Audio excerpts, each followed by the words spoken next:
Menteri Kesehatan Budi Gunadi Sadikin meminta masyarakat agar terus waspada, khususnya pada libur panjang Natal dan Tahun Baru. Hal itu dilakukan untuk antisipasi lonjakan kasus COVID saat libur panjang Natal dan Tahun Baru mendatang.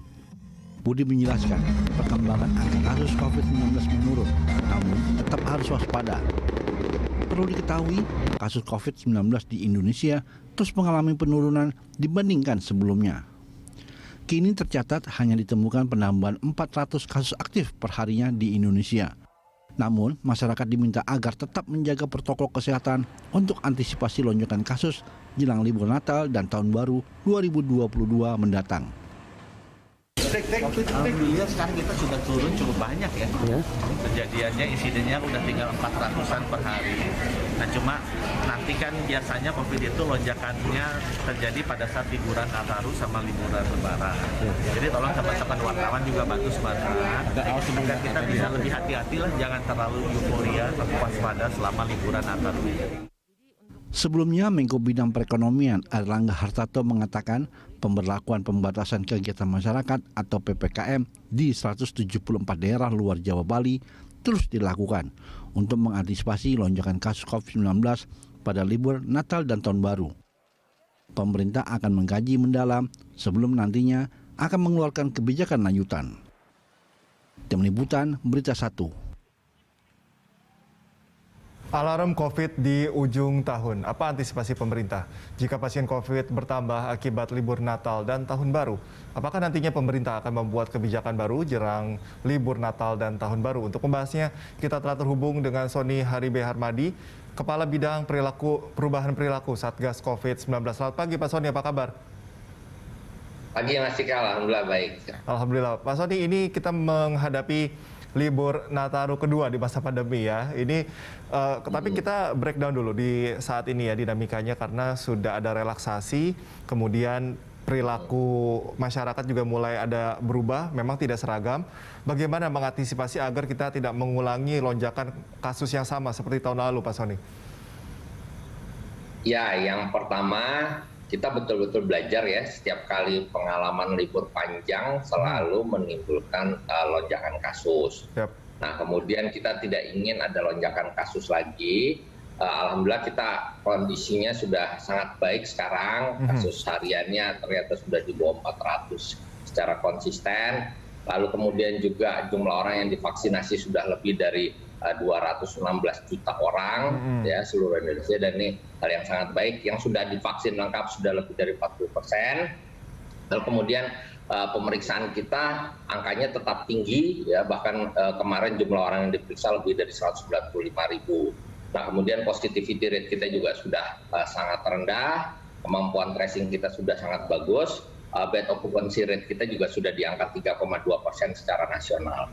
Nah, apa yang harus kita lakukan? Yang pertama adalah tentu mencegah penularan terjadi. Mencegah penularan terjadi itu dengan cara mematuhi protokol kesehatan ya, 3M, pakai masker, jaga jarak, cuci tangan. Yang kedua, kita tidak ingin terjadi lonjakan mobilitas ya secara tiba-tiba.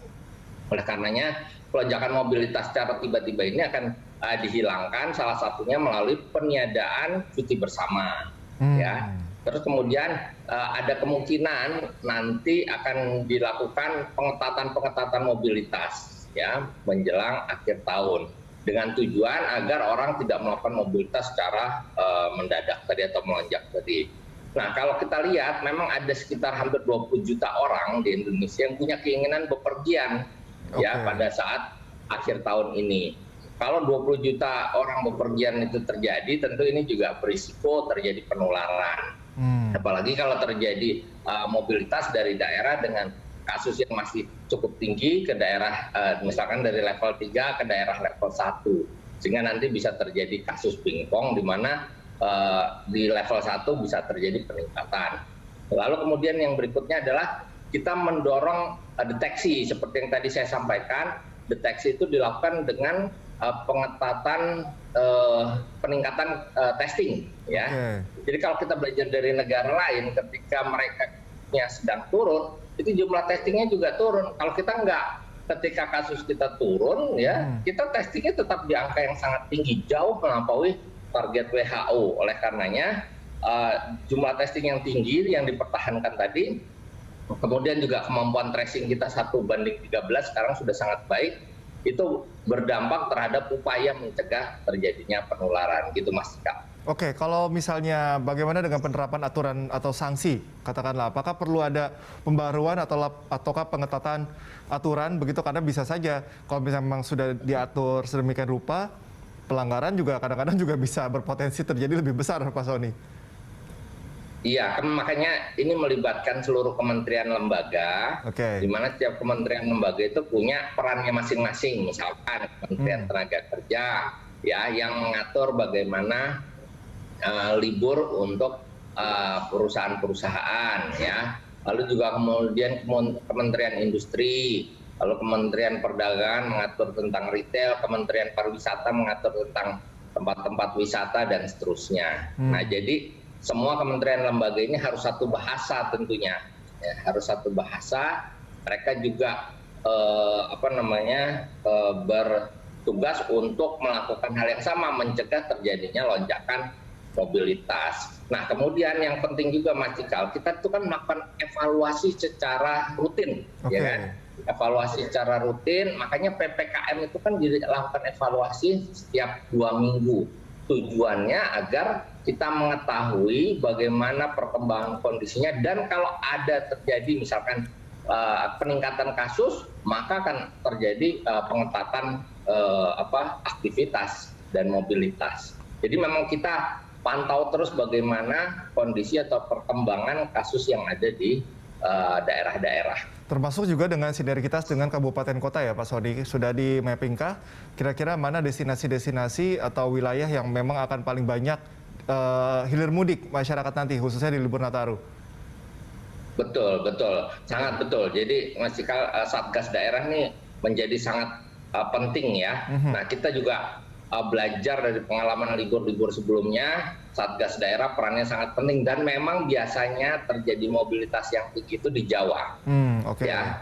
Nah, ini berdampak tentunya terhadap risiko penularan di Jawa. Makanya daerah-daerah di Jawa ini punya kesiagaan yang lebih, tetapi juga di daerah lain juga harus siaga terhadap libur Nataru ini.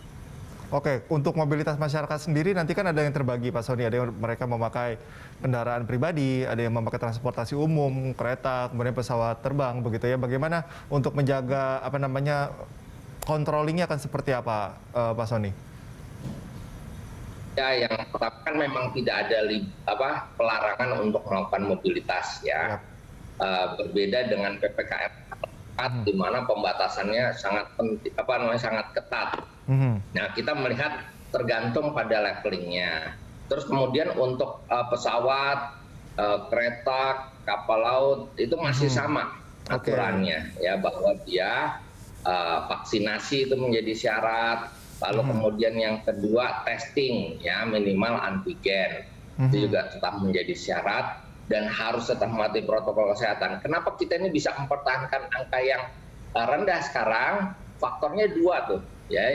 Faktornya 2. Yang pertama karena vaksinasi cukup tinggi, yang kedua karena kepatuhan protokol kesehatan masyarakat sekarang sudah sangat baik, Mas Cikal. Nah, itu yang harus dilakukan secara terus-menerus. Nah, untuk kendaraan pribadi tentu akan dilakukan random check, ya. Random check pada saat mereka berada di rest area atau tidak di daerah tertentu yang sudah ditetapkan. Oke, untuk perilaku masyarakat sendiri, Pak Sony, ini kan kita tidak bisa memprediksi juga pergerakan masyarakat akan dari mana ke mana begitu. Jangan dikhawatirkan masyarakat yang berasal dari mungkin wilayah yang perilaku prokesnya cukup baik, dia bergerak ke satu wilayah yang mungkin perilaku prokesnya masih rendah dibandingkan wilayah dia berasal. Ini bagaimana untuk mengantisipasi hal tersebut, Pak Sony? Sebetulnya kalau ngelihat dari perilaku mobilitasnya ada 2 ya kemungkinan. Yang pertama dia pulang kampung nih, ya. Yang kedua dia pergi ke tempat-tempat wisata yang utama. Nah, ini ada 2 hal yang kita lakukan. Memang sekarang kami juga mendorong peningkatan kepatuhan protokol kesehatan di tempat-tempat wisata. Bahkan saya dengan Duta Perubahan Perilaku itu menerjunkan ke tempat-tempat yang menjadi destinasi wisata itu cukup banyak. Lalu kemudian jadi kita menciptakan yang namanya prakondisi, ya. Oke. Nah, jangan sampai daerah-daerah yang kemungkinan menjadi tujuan tadi itu memiliki patuhan protokol kesehatan yang rendah. Lalu kemudian yang kedua, bagaimanapun juga orang yang melakukan mobilitas itu harus patuh, ya. Walaupun di daerah tujuannya mungkin kepatuhannya lebih rendah, tetapi kalau dia bisa patuh protokol kesehatan, toh dia juga bisa menghindari terjadinya penularan. Jadi sudah kita identifikasi saja sih sebetulnya mana-mana daerah yang kemungkinan akan menjadi daerah tujuan dari libur akhir tahun atau Natal itu. Tapi memang secara general atau kita ukur secara keseluruhan, tingkat kedisiplinan masyarakat ini sudah mulai meningkat ya Pak Sony. Bagaimana angka kenaikan taat prokes itu sudah sampai mana Pak Sony? Bagus, sudah bagus. Oke. Jadi ini konsisten ya. Kita lihat dalam 2 bulan terakhir itu skor kepatuhan memakai masker tuh udah di atas 8 terus. Cuma agak turun sedikit nih Mas Cikal. Oke. Ya. Dalam seminggu terakhir tuh agak turun sedikit tapi masih tinggi. Jadi tinggi tetapi mulai turun. Lalu skor kepatuhan menjaga jarak juga lebih tinggi. Jadi di atas 8 semua kalau kita kasih skor itu. Ya, di atas 8. Kalau memakai masker itu sekitar 8,12, menjaga jarak tuh sekitar 8,00 ya. Ini lebih rendah daripada 2 minggu yang lalu kondisinya. Tapi nah, memang kadang-kadang fluktuatif ya. Kita berharap kita terus dorong nih supaya minggu depan kami berharap sampai dengan akhir tahun ini skor kepatuhannya jangan sampai turun. Kalau turun tentu itu akan berisiko. Oke, ini ya kuncinya ada di masyarakat kembali ya. Kalau misalnya relaksasi ini diabaikan lagi, nanti akan melonjak lagi, akan ada pengereman lagi, nanti yang rugi masyarakat sendiri. Sinergitasnya harus terjalin dengan baik ya Pak Sony. Pak Sony, kita akan membahas hal-hal lainnya di segmen berikutnya, dan pemirsa tetaplah bersama kami di Morning Talk.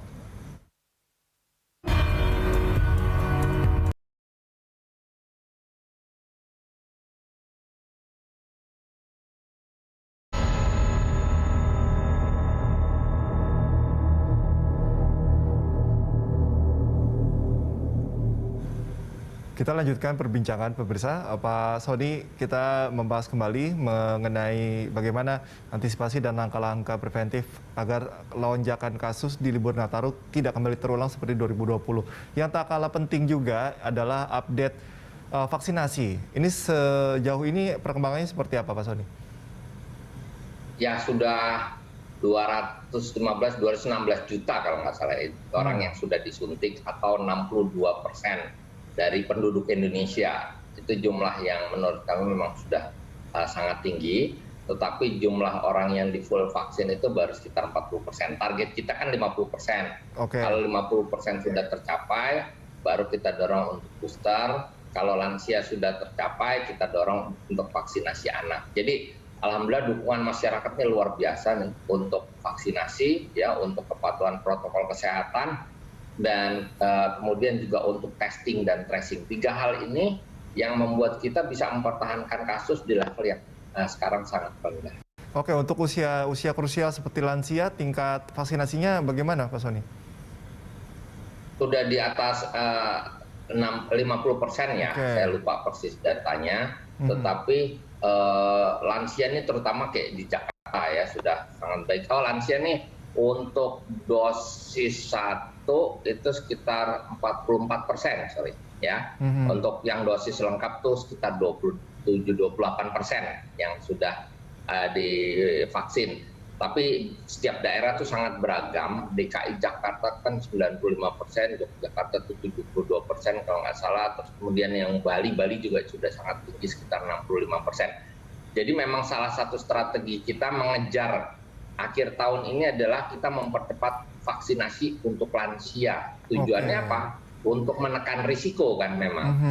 Nah terus kemudian dalam 2 minggu depan kita juga mendorong percepatan penggunaan aplikasi Peduli Lindungi seluas-luasnya. Jadi 2 minggu ke depan nih kita punya berbagai strategi ya untuk persiapan Natal dan Tahun Baru, ya, percepatan vaksinasi lansia pemerintah. terus kemudian juga perketat penggunaan peduli lindungi dan protokol kesehatan di tempat keramaian atau area publik, ya. Terus kemudian syarat perjalanan tidak akan kita kurangi, tetap vaksinasi yang full boleh dengan antigen atau vaksinasi yang 1 kali dengan PCR, ya. Terus kemudian testing dan tracing juga terus kita perkuat nih, dan segera memasukkan mereka ke dalam karantina terpusat kalau misalkan dia pernah kontak erat atau isolasi terpusat kalau dia memang positif.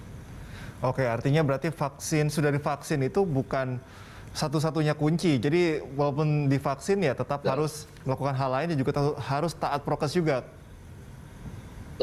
Betul sekali, betul. Makanya kita juga membuat pembatasan acara besar nih untuk Natal dan Tahun Baru. Misalnya meniadakan acara old and new, itu dilarang itu dari tanggal 20 Desember sampai 2 Januari untuk menghindari terjadinya kerumunan, Mas Cikal.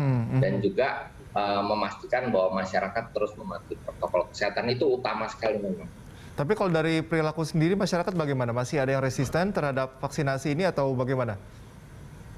Sudah sangat rendah ya. Buktinya kita udah 216 juta kan jumlah yang sangat besar. Memang semakin lama pertambahannya akan semakin kecil kan, karena memang akan ada orang yang punya komorbid, sisanya ya kan akan ada orang yang kemudian masih resisten, tetapi jumlahnya kecil sekali, dan ini luar biasa menurut saya. Belajar dari pengalaman kemarin lonjakan kasus yang sangat tinggi ya, masyarakat kemudian juga antusias untuk menerima vaksinasi. Ada yang menjadi sorotan juga mengenai varian Delta Plus ini. Ini bagaimana sebetulnya menjelaskan hal ini? Apakah memang betul-betul sudah menjadi ancaman nyata untuk Indonesia? Ya, yang pertama kan memang kalau ada varian baru, ada beberapa hal yang kita perhatikan. Apakah varian tersebut menyebabkan alat testing kita menjadi tidak bisa mendeteksi? Yang kedua, apakah menurunkan efektivitas vaksin? Yang ketiga, apakah lebih menular? Yang keempat, apakah menciptakan kesakitan atau keparahan yang lebih buruk? Nah, kalau dari hal tersebut memang yang sudah bisa disimpulkan adalah dia lebih menular, ya. Nah, kemudian itu juga AY 4.2 ini sudah ditemukan di Singapura dan Malaysia yang memang sangat dekat dengan Indonesia. Oleh karenanya screening di perbatasan ini kan menjadi sangat penting. Kita betul-betul menjaga jangan sampai terjadi imported case dari negara lain, Mas Cikal. Makanya perilaku kita untuk 3M masih harus sama. Screening di perbatasan diperketat, ya. Terus kemudian protokol kesehatan aplikasi peduli lindungi itu dilakukan. Kalau ada orang positif dari pelaku perjalanan internasional, langsung dilakukan whole genome sequencing untuk mengetahui apakah ini varian baru atau bukan. Oke, ya menjaga perilaku masyarakat agar mau kompak itu susah-susah gampang ya Pak Sony, karena ya gimana, ada kadang-kadang yang harus dibuat takut dulu begitu ya, baru dia disiplin. Kalau nggak begitu nanti juga dia nggak disiplin gitu. Nah, ini juga berkaitan dengan perayaan tahun baru nanti gitu. Apakah memang memungkinkan ketika memang setelah dievaluasi mungkin ada daerah-daerah yang mungkin harus tidak bisa merayakan dengan maksimal atau melakukan beberapa selebrasi. Mungkin bagaimana penjelasannya Pak Sony? Ya, jadi hal utama yang perlu diperhatikan terutama oleh Satgas daerah adalah aktivitas mereka itu disesuaikan dengan level PPKM daerahnya. Sudah jelas kok dari mulai level 1 sampai 3. Tentu kalau di level 3 itu masih ada risiko karena positivity rate-nya masih tinggi. Lalu kemudian juga tingkat cakupan vaksinasinya masih rendah. Jadi kalau di level 3 itu paling berisiko sekarang karena kita udah nggak punya level 4. Nah, di level 3 tadi paling berisiko, maka sebaiknya jauh lebih ketat. Yang misalkan melarang, meniadakan hal-hal misalnya pawai, arak-arakan itu dilarang total, ya. Terus kemudian yang tadi saya bilang misalkan pesta kembang api dan seterusnya itu bisa dilarang secara total. Baik Pak Sony, terima kasih atas informasi serta analisisnya. Salam sehat selalu Pak Sony. Terima kasih. Pemirsa jangan kemana-mana, Good Morning Jakarta akan segera kembali usai jeda.